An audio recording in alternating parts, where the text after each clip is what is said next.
by this point, you should have read Ralph Waldo Emerson's Self-Reliance, and that's what we're going to be talking about today.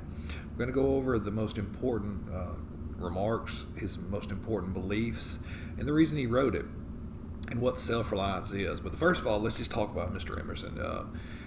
He was an American writer, speaker, abolitionist, key figure in the Transcendentalist movement.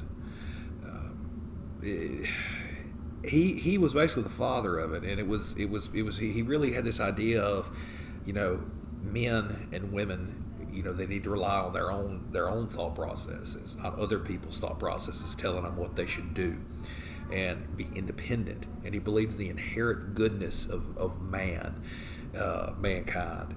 whereas the Puritans were the exact opposite. The Puritans believed that mankind was inherently evil. Emerson was, the Transcendentalists were, man is good, can be better if we just attain what we can attain, achieve what we can achieve. So just like we did yesterday, just like we always do, we're going to go in here and we're going to have a lecture, and we're going to talk about the most important comments, most important quotes, what Emerson really wanted you to take away from his writings. All right, so again, just to recap, the basics of Transcendentalism is they proposed a belief in a higher reality that was found in sense experience or in a higher kind of knowledge than that was achieved by human reason. They suggested that every individual is capable of discovering this higher truth on his own through transcending what you are by being better. Transcendentalist beliefs, intuition, not reason, is the highest human faculty. A rejection of materialism. Simplicity is the path to spiritual greatness. Nature is a source of truth, inspiration, nonconformity, individuality, and self-reliance. These are all the things we're going to be talking about during this lecture of series. All right, so again, Emerson and Thoreau are the two main writers we're going to be studying, but we are going to throw some stuff in there from Emily Dickinson and Walt Whitman. All right, so the Transcendentalists, especially Emerson, believed that humanity was godlike and saw the world in which only good existed. They chose to focus on the positive rather than evil and darkness. All right, so the most famous, civil disobedience may be the more famous of everything. We'll get to that later. But Self-Reliance by Ralph Waldo Emerson was the title of his essay. All right, so now I went over this quote yesterday. There's a time in every man's education when he arrives to the conviction that envy is ignorance, that imitation is suicide. Basically, this quote, every man's education. He doesn't say every man, and this means man. He means mankind here. This was written back a long time ago. Every man's education basically means that life, you should not ever stop learning.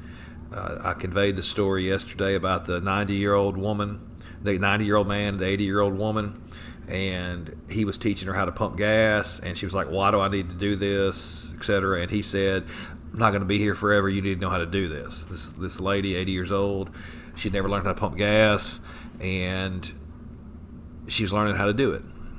Very, very important to never think that you know everything, because you don't.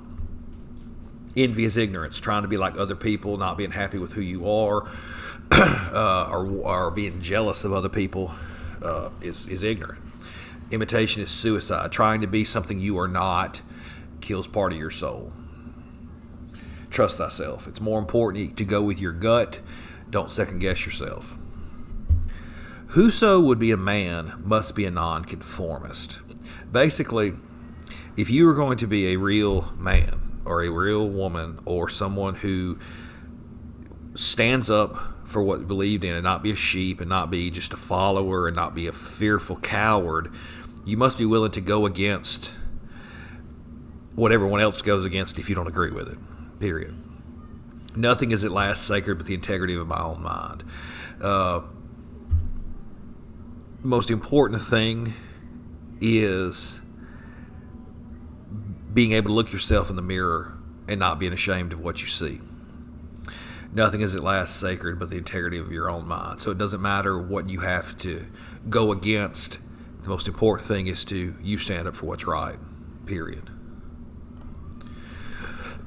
No law can be sacred to me but that of my own nature. Good and bad are but names very readily transferable to that or this. The only right is what is after my constitution. The only wrong is what is against it. Perfect example. I mean, Transcendentalism comes in so appropriate right now for all the things that are going on in America with racial equity and George Floyd and the riots and the protests around the nation, and it's Black Lives Matter. It's hit worldwide, and basically, there's a lot of people on both sides, and Emerson here is saying that good and bad are but names very readily transferable to that or this. Each side of an argument thinks their argument is the correct argument. And so they think that their opponent is bad and they are good, and vice versa. Well, that's what he means by he says good and bad are but names very readily transferable. One man's terrorist is another man's freedom fighter. That's an old saying. Ever since there have been social issues and just period, just any kind of issue, period. You've had this group of people that would be against it, and you have this group of people that would be for it. Women's suffrage, civil rights, slavery, gay marriage, etc., etc., etc. And one side will deem it good, one side will deem it bad. So there's really no good and no bad, because the only right is what is after my constitution, is what Emerson says. The only wrong is what is against it. What I must do is all that concerns me, not what people think. This rule may serve for the whole distinction between greatness and meanness. It is easy in the world to live after the world's opinion. It is easy in solitude to live after our own. But the great man is he who in the midst of the crowd keeps with perfect sweetness the independence of solitude. Basically what he says right here, this bottom part, easy in the world to live after the world's opinion, easy in solitude to live after our own. Basically, you may say something, you may believe something, but when you get around people who believe opposite of that, you won't express your opinion. You'll stay silent, or you may even agree with them. It's a self-preservation. It's part of fear. It really is. It doesn't necessarily make you a coward, but it is. It's fear. It's self-preservation. It's not wanting to be ostracized. It's not wanting to be thought lesser of. It's peer pressure. It's what it is. It's peer pressure. But the great man is the one who, in the midst of the crowd, keeps with perfect sweetness the independence of solitude. So the great man is the person who can go into a crowd of people who disagree with him and express his own opinion and not fear. For nonconformity, the world whips you with its displeasure.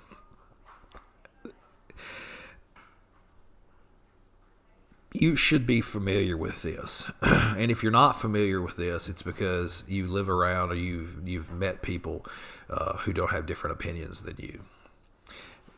If you are part of a certain crowd or whatever, and you disagree with something that comes up, you will be treated differently, period. It happens to me all the time. You will be treated differently. And it's just part of the world. It's just human nature. Humans don't like that. It's different. Humans don't like things they don't understand. And as a result of that, you will be whipped with the world's displeasure. And it doesn't mean you're going to be actually whipped painfully. It's means you're going to be shunned, you're going to be treated differently, etc. The other terror that scares us from self-trust is our consistency. A reverence for our past act or word, because the eyes of others have no other data for computing our orbit than our past acts, and we are loath to disappoint them. Look, misery loves company. Perfect example. I'll be honest myself. I used to work at a job I hated, miserable, and I was always upset and always angry. And when I left, I got a job that I enjoyed.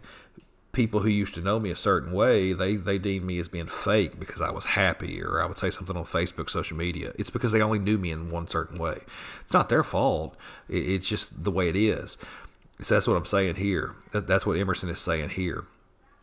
A reverence for our past act or word, because the eyes of others have no other data for computing our orbit than our past acts. Emerson is telling us here that it doesn't matter what people think. The most important thing is that you can look in a mirror and be unashamed over and over and over again. This is a lot of coach speak.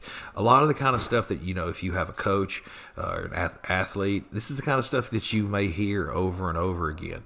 A lot of this kind of stuff is found in religious texts to a certain extent because it's true and it's moral and it's right. Foolish consistency is the hobgoblin of little minds. I'm going to come back to that one in a minute. Speak what you think now in hard words, and tomorrow speak what tomorrow thinks in hard words again, though it contradict everything you said today. Look, there's this goes back to what I just said about people only knowing you one way. It's okay to change your mind. This is what he's saying here. You may change your mind. That's okay. Defend that opinion. People may call you, oh, well, you go back and forth. People who are unwilling to change their mind are ignorant. I'm sorry, they are. People who are unwilling to listen to other people's opinions are ignorant. I'm sorry. Now, I don't mean just go willy-nilly and be blown with the wind, but if you are completely closed off to any kind of discussion and debate, it's sad. I'm sad for you. What you have to do is you have to be willing to listen to people, hear what they have to say, and then make up your mind, period. But it's okay to change your mind.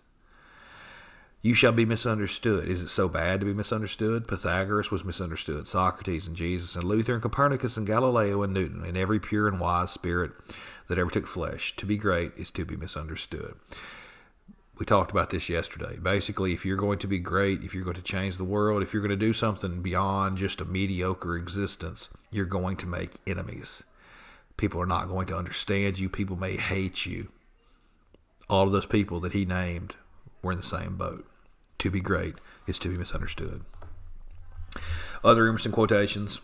Ironically, he says, I hate quotations. Tell me what you know. All life is an experiment. The more experiments you make, the better. The only way to have a friend is to be one. To finish the moment, to find the journey's end at every step of the road, to live the greatest number of good hours is wisdom. Okay. The reward of a thing well done is having done it. What lies behind us and what lies before us are small matters compared to what lies within us, and make yourself necessary to someone. So that was Emerson. In Self-Reliance, his most important things he wanted you to take away from his lessons and his writings. The thing that I take away from Emerson is just be your own person. And it's really hard. He was saying this, 130 years ago. It's really hard to be your own person now, being bombarded with advertising and people telling you how you should think and et cetera. And not only that, but just being pounded on in social media if you express an opinion that goes against something else. I mean, it's hard to be who you really are. But that makes it all the sweeter if you can achieve it. Ralph Waldo Emerson is one of the greatest thinkers in American history. And his words are timeless, and they are very, very appropriate for today's world. All right, tomorrow we're going to go over nature and how he thought about nature and its relationship to the spiritual realm and a higher power. If you haven't read Nature, please do so. Until I see you again, great time to be a warrior.